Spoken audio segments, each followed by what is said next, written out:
Hey guys, welcome to It's a Classic. My name is Tyler, my co-host is Elizabeth, and we both love movies. See, in our family, when you like a movie, we say it's a classic.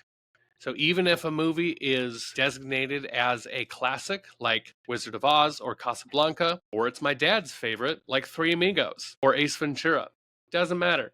We say it's a classic. So join us to hear why we think it's a classic.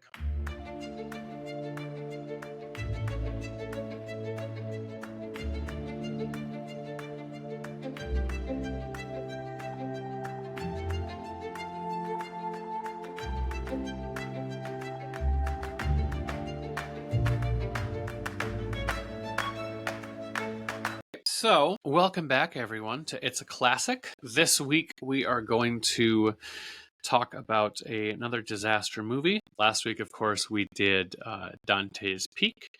And this week, we are going to do a movie made in 2009 called 2012. It was directed by Roland Emmerich.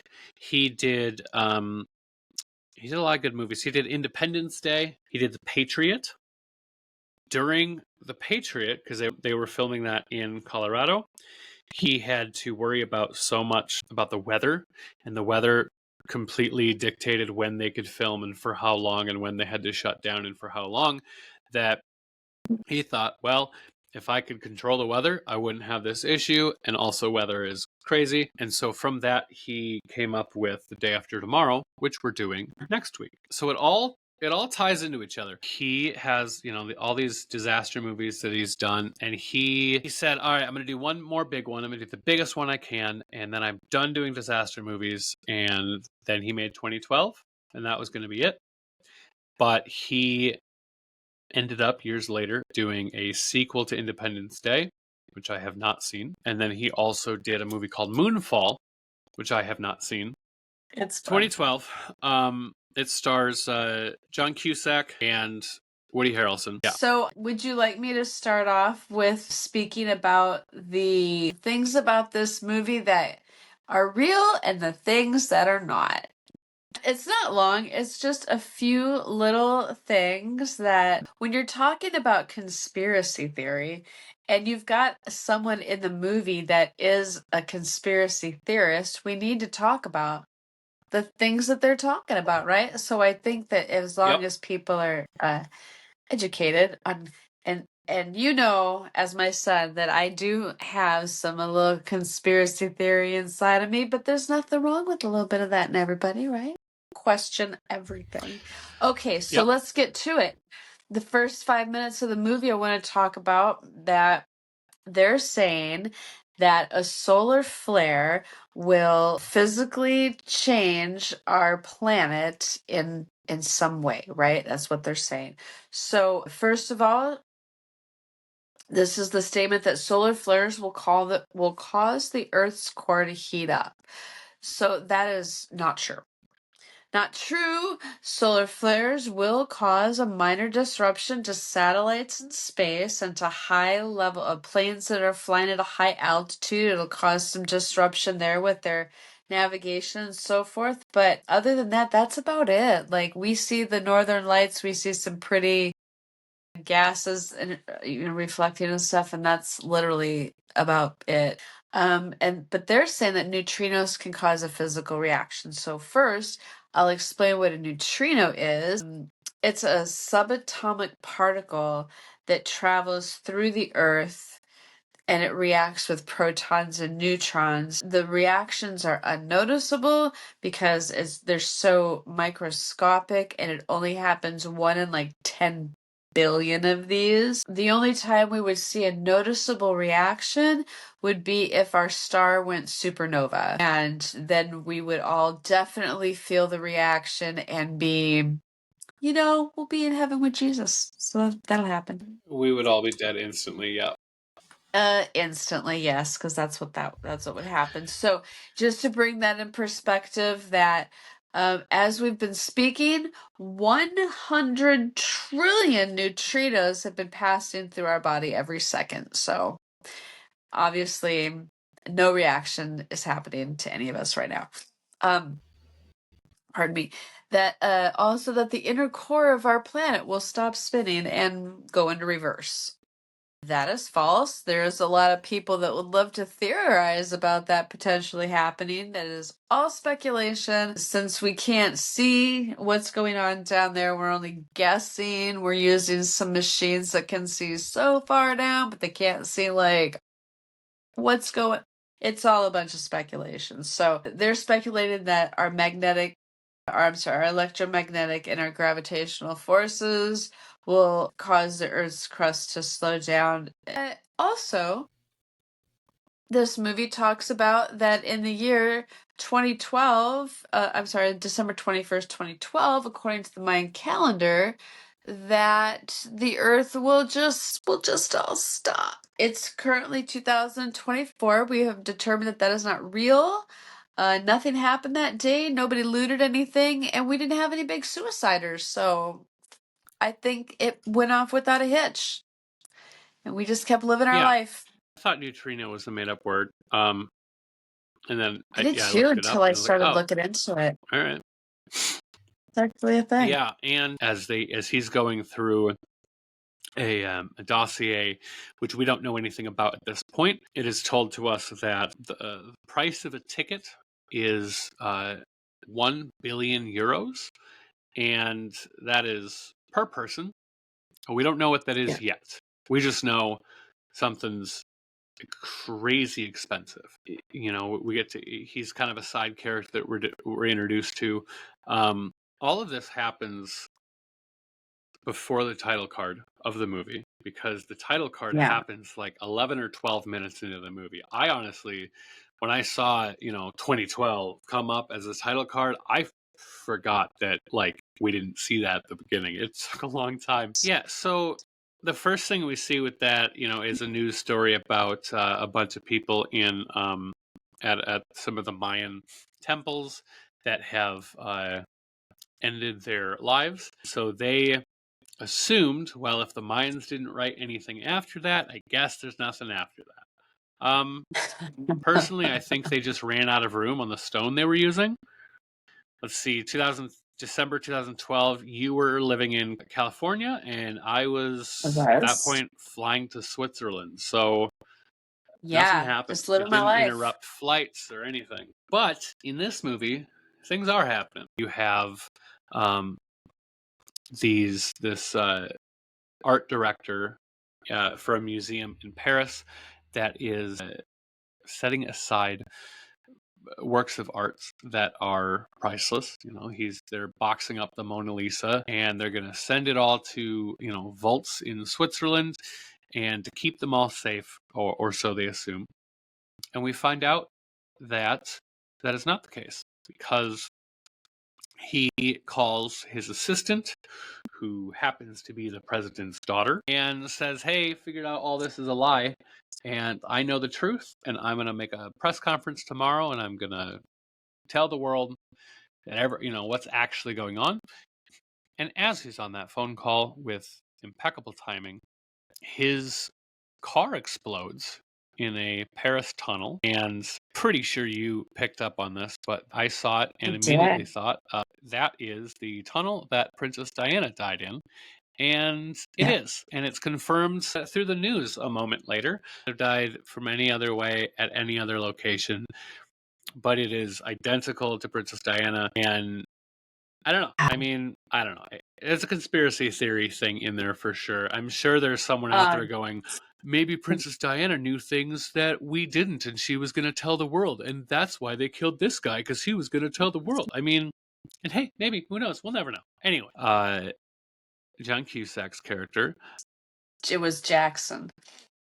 It's my Jackson, dog's thank name. you, because I keep doing that with these movies. I constantly refer to them as characters from other movies that they've played, or just the actor name, and whatever. Right. You guys are gonna have to deal with it.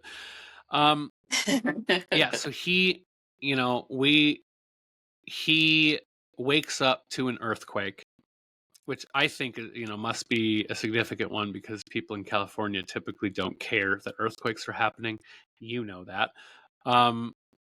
Yeah. And I think they were concerned because it left that gigantic crack in the ground, which they don't normally do out there. They just kind of shake a little bit and that's it. So.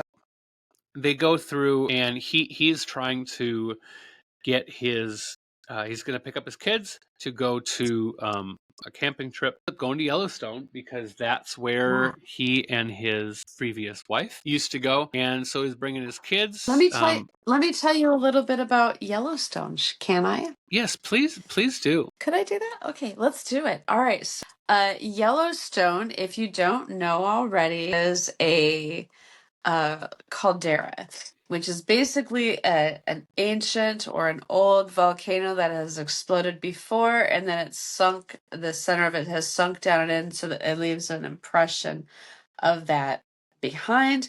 And that caldera is 43 miles by 28 miles. Well, they have what's called a Yellowstone Volcano Observatory there, and that's basically 9 different states that have different agencies that monitor and provide hazard assessment. They do like evacuation drills and things like that. And the caldera in Yellowstone isn't the only volcano that they monitor in the area, but it is the only one that is in a high threat potential classification. So they're keeping a good eye on it.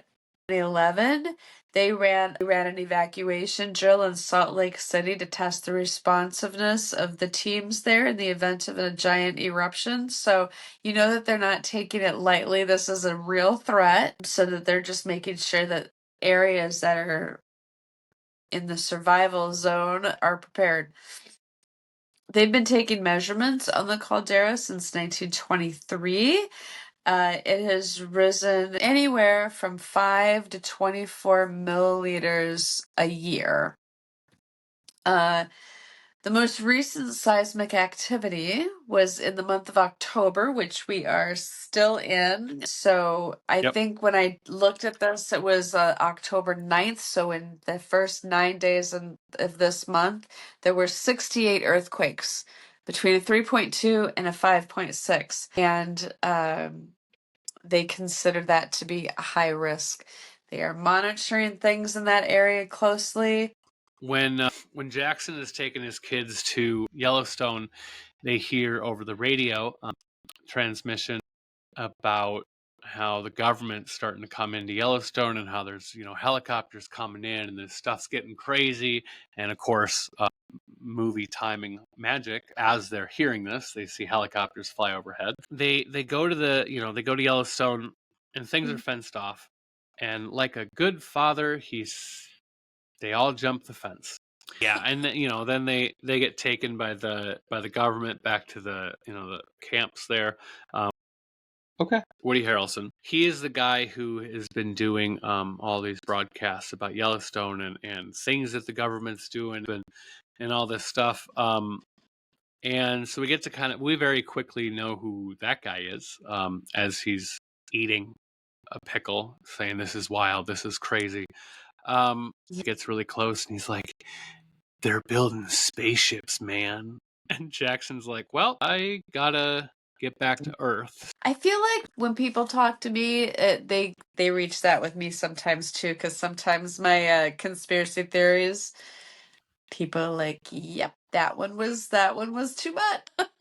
Yeah, so he mentions that these spaceships are, for the high up one percenters, the richest of the rich, and we can't get on because the tickets are insanely expensive. Anyway, the boxer calls Jackson, "Hey, come pick up my boys. You got to bring them to the airport, to my plane." And so he brings these boys to the airport, and one of them makes this comment, says, "We are going to go on we have tickets to go on this big ship, and we're going to live, and you're not." And then that was definitely the thing that made him think that Charlie wasn't as crazy as he was, Yep, because then he gets in his car and he sees a crack again coming up underneath his car, and he immediately finds a pilot, rents a plane. This thing escalated quick. I mean, it went from it did. a couple little cracks to LA's being torn up. You know, they're driving through, can't take the highway because that's all blocked. It's collapsing. Things are exploding. They drive through this building.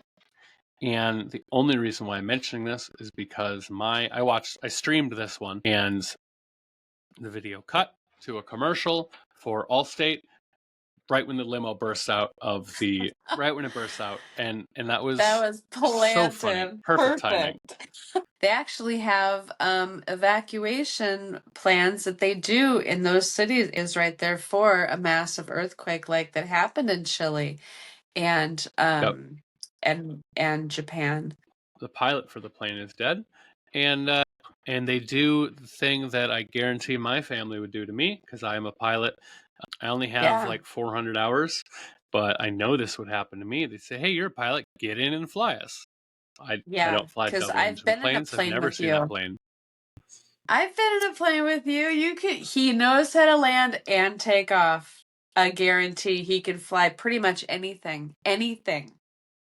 You're fine. Well, yeah. I mean, I don't know. I definitely like seeing this movie now where I've been flying. I'm not an expert, but you know, I've been flying. I was watching it like, oh yeah, my family would do that to me. Even though I would insist I don't know how to fly double engine planes, you guys would be like, well, figure it out. So he says, well, got to get up to 85 knots in order to take off. That's to get enough lift under your wings to lift off the ground. And Cusack Jackson goes, well, 80's fine, and just punches it and goes. And I think that would be accurate because the runway drops out from underneath them, and they sink, they pitch down, which builds up your airspeed. So then they would have enough to then fly. So, I mean, you know, he also and in this crazy hectic takeoff, confidence in himself whatsoever. But he is, you know, he's a pretty great pilot. At one point, he turns his plane like this and stays straight to get between buildings. It's impressive because I can do that, but it's in a turn. Like, I don't know how to do that and stay straight in a twin engine plane. That has not been in my lessons. NASA doesn't show astronauts Armageddon to teach them how to be in space. We don't show pilots this movie to teach you how to fly. Gotcha. The Antioch 225 exists. It is a very cool plane.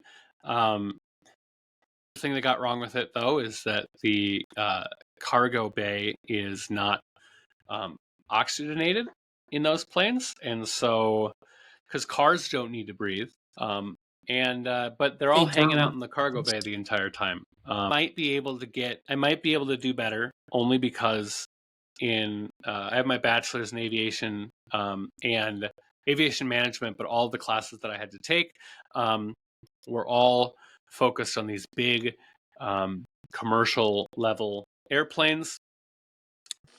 Okay, there's a couple things, and there's so many things in this movie that are wrong. But so during this time, the Earth's continents and crusts are moving around. We've seen that with LA. It's whatever.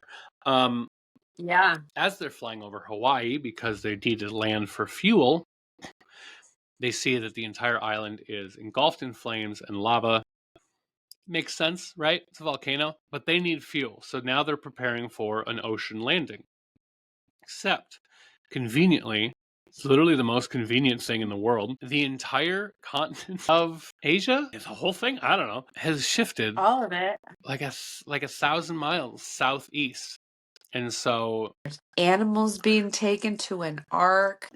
You know what I mean? So why wouldn't the finger of God just help this little plane get to where it needs to go with all of these children? One of the things that I laugh at, so the guy that Jackson meets in Yellowstone who recognized him as the author is named Dr. Helsley. He works at the White House, you know, and that staff. He's wrong a lot. He's wrong on the original timeline. He was wrong about the other wave hitting later on from the east. He's wrong a lot, and I don't know why he's still on staff. He's very wrong, and I love that. That's all I have in my notes is he's wrong a lot. He's wrong.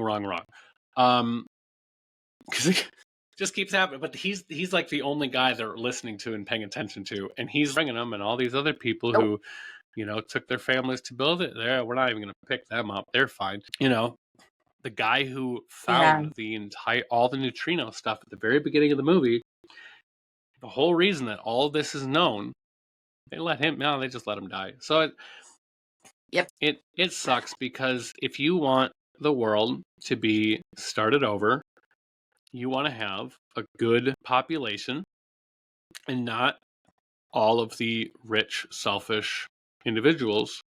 The thing is they needed the money to, to create the arcs, and so I get it.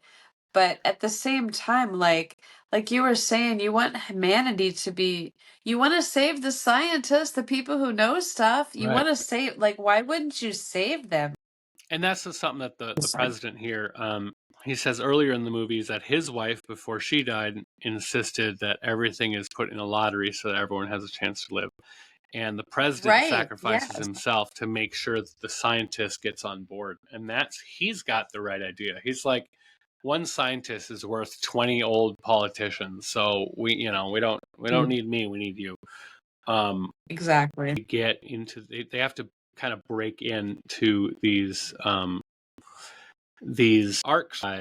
While they're doing that, up on the bridge, they're having a discussion about, well, should we open the gates for everyone else, or should we just close it up and say sorry?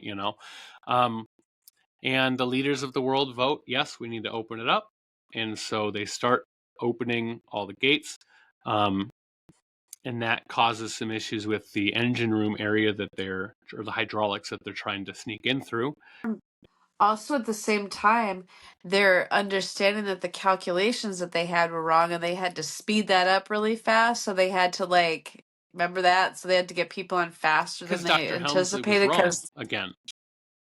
Again.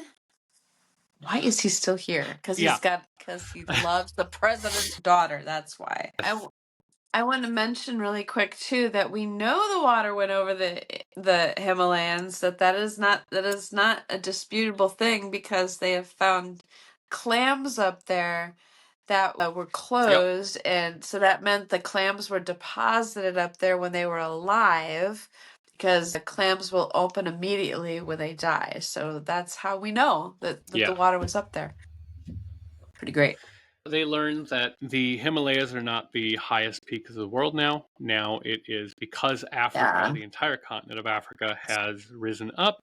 Now there's a mountain range in South Africa on the east side that is now the highest point.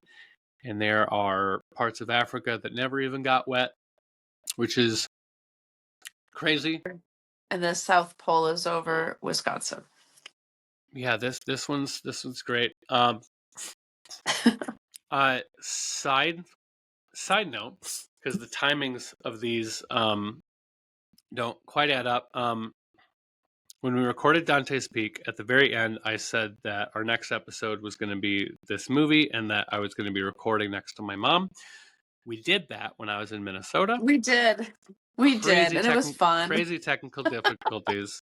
It was really fun. There's about 4 minutes of everything was working fine. Yeah, that'd be fun.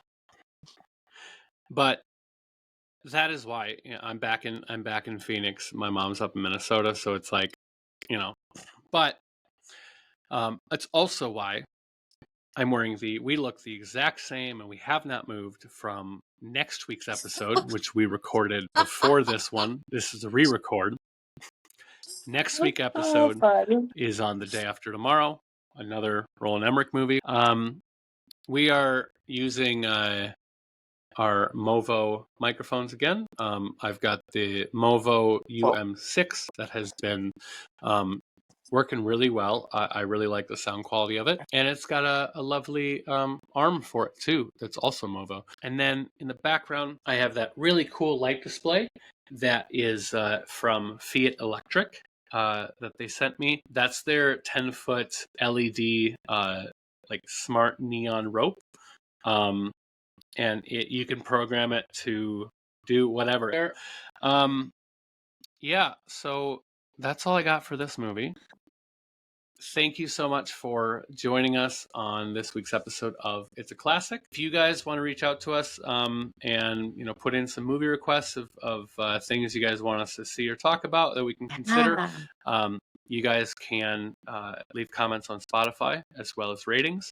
You guys can follow us and subscribe and rate us on YouTube and comment below what you guys want to see. We also have an Instagram. All of those are found under It's a Classic Film Podcast. Thank you for having me, Tyler. One of the fun things that I enjoy doing, not only talking about movies that I absolutely love, but I'm talking about them with you. And that's what is the best part about it all. So thank you for having me, as always. Of course. All right. Well, I'll talk to you guys later. Bye.